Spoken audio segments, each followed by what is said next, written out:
Friends, welcome to smart study channel. हमने देखा था प्रीवियस लेक्चर में केमिकल प्रॉपर्टीज़ ऑफ मेटल, जिसमें हमने पढ़ा था what happen when metals are burned in air. आज हम इसमें देखेंगे what happens when metal react with water. जब मेटल वाटर के साथ रिएक्ट करता है तो क्या फॉर्म करता है। जब मेटल वाटर के साथ रिएक्ट करता है तो वो फॉर्म करता है metal oxide and hydrogen gas. अगर जो मेटल ऑक्साइड सॉल्युबल है वाटर में तो वो उसमें फर्दर डिज़ोल्व हो जाता है और क्या फॉर्म कर लेता है, मेटल हाइड्रोक्साइड फॉर्म कर लेता है।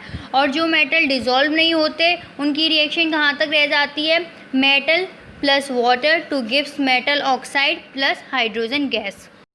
ठीक, आपको ये तो समझ आ गया कि मेटल कैसे रिएक्ट करता है वाटर के साथ। अब जो मेटल होता है जो वाटर के साथ रिएक्ट करता है, उसकी जो रिएक्टिविटी होती है टूवर्ड्स वाटर, वो मेटल के नेचर पे डिपेंड करती है। जैसे जब मेटल ऑक्सीजन के साथ रिएक्ट कर रहा था तो जो उसकी रिएक्टिविटी थी टूवर्ड्स ऑक्सीजन किस पे डिपेंड कर रही थी, मेटल के नेचर पे डिपेंड कर रही थी।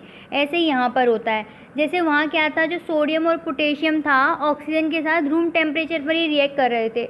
उसी तरह यहाँ पर भी क्या होता है, जो पोटेशियम और सोडियम है जो कोल्ड वाटर के साथ भी बहुत जल्दी रिएक्ट कर जाते हैं। जैसे वहाँ पे हो रहा था ना, रूम टेम्परेचर, कोई एक्स्ट्रा हीट की ज़रूरत नहीं पड़ रही थी। यहाँ पर भी क्या है, वो कोल्ड वाटर के साथ ही रिएक्ट कर जाते हैं, वाटर को हमें हीट करने की भी ज़रूरत नहीं पड़ती है।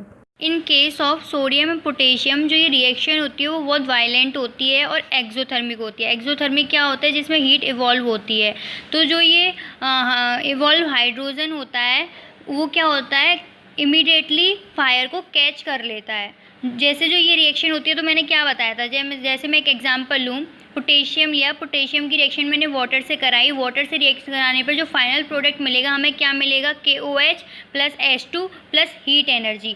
यानी कि जो H2O इवॉल्व हो रहा है वो क्या करता है, इमीडिएटली क्या करता है, फायर को कैच कर लेता है। ऐसे ही सोडियम के केस में होता है। सोडियम की रिएक्शन जब हम वाटर से कराते हैं तो क्या फॉर्म होता है, NaOH plus H2 plus heat energy. पर जो कैल्शियम होता है, कैल्शियम का केस ले, जो ये वाटर के साथ रिएक्ट करता है वो कम वॉयलेंट होता है, मतलब लेस वॉयलेंट होता है। ठीक है, जो हीट इवॉल्व होती है वो इतनी सफिशिएंट नहीं होती कि जो हाइड्रोजन है वो फायर को कैच कर ले। ठीक है, आई होप आपको समझ आ गया हो कैल्शियम कैसे रिएक्ट करता है। Calcium plus H2 to give CaOH का होल ट्वाइस प्लस H2। अब हम बात करते हैं मैग्नीशियम की। मैग्नीशियम क्या होता है, वो कोल्ड वाटर के साथ रिएक्ट नहीं करता। ये जो होता है हॉट वाटर के साथ रिएक्ट कर जाता है और क्या फॉर्म कर लेता है, मैग्नीशियम हाइड्रोक्साइड एंड हाइड्रोजन। ठीक है, मैग्नीशियम और कैल्शियम और पोटेशियम सोडियम, इनका फाइनल प्रोडक्ट क्या होता है, metal hydroxide plus hydrogen gas. अब एक कॉन्सेप्ट पूछा जाता है एग्ज़ाम में कि जो ये कैल्शियम और मैग्नीशियम है ये फ्लोट करना स्टार्ट क्यों कर देते हैं, इसके पीछे रीज़न क्या है। ऐसा इसलिए है, जो हाइड्रोजन्स के बबल्स होते हैं वो जो मेटल होता है जैसे कैल्शियम और मैग्नीशियम, इनके सरफेस पे जाके क्या होते हैं, स्टिक हो जाते हैं। That's why magnesium calcium start floating.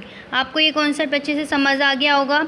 अब हम लेते हैं जैसे मेटल्स, कुछ एल्यूमिनियम, आयरन, जिंक, जो क्या है ना तो कोल्ड वाटर के साथ रिएक्ट करते हैं ना ही हॉट वाटर के साथ रिएक्ट करते हैं। ये रिएक्ट करते हैं स्टीम, जो वाटर की स्टीम होती है ना उसके साथ रिएक्ट करते हैं और क्या बनाते हैं, मेटल ऑक्साइड प्लस हाइड्रोजन। और जैसे मैं एक एग्जांपल लूँ, aluminium plus H2O to gives Al2O3 plus H2। ऐसे ही iron plus H2O to gives Fe3O4 plus H2। I hope आपको समझ आ गया हो। जैसे मैंने आपको पहले बोला था, जब मेटल वाटर के साथ रिएक्ट करता है तो फॉर्म करता है मेटल ऑक्साइड प्लस हाइड्रोजन।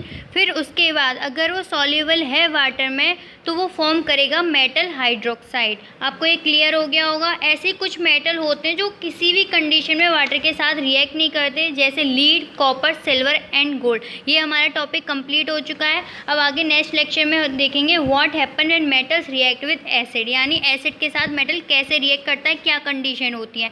आई होप आपको मेरा ये लेक्चर समझ आया हो। So please like, share, subscribe my channel.